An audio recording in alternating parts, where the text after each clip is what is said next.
کتاب الوحی حدیث نمبر 2 صحیح بخاری۔ ہم کو عبداللہ بن یوسف نے حدیث بیان کی، ان کو ملک نے ہاشم بن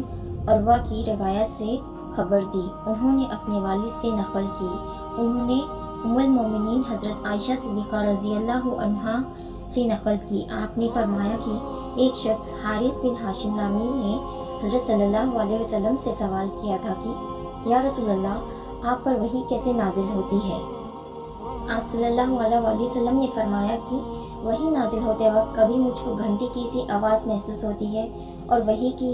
یہ کیفیت مجھ پر بہت شاق گزرتی ہے۔ جب یہ کیفیت ختم ہوتی ہے تو میرے دل و دماغ پر اس طرح فرشتے کے ذریعے نازل شدت وحی محفوظ ہو جاتی ہے، اور کس وقت ایسا ہوتا ہے کہ فرشتے باشکل انسان میرے پاس آتے ہیں اور مجھ سے کلام کرتے ہیں، بس میں اس کا کہا ہوا یاد کر لیتا ہوں۔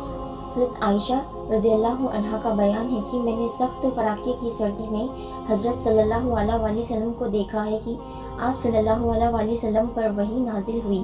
اور جب اس کا سلسلہ موقوف ہوا تو آپ صلی اللہ علیہ وسلم کی پیشانی پسینے سے شرابور تھی۔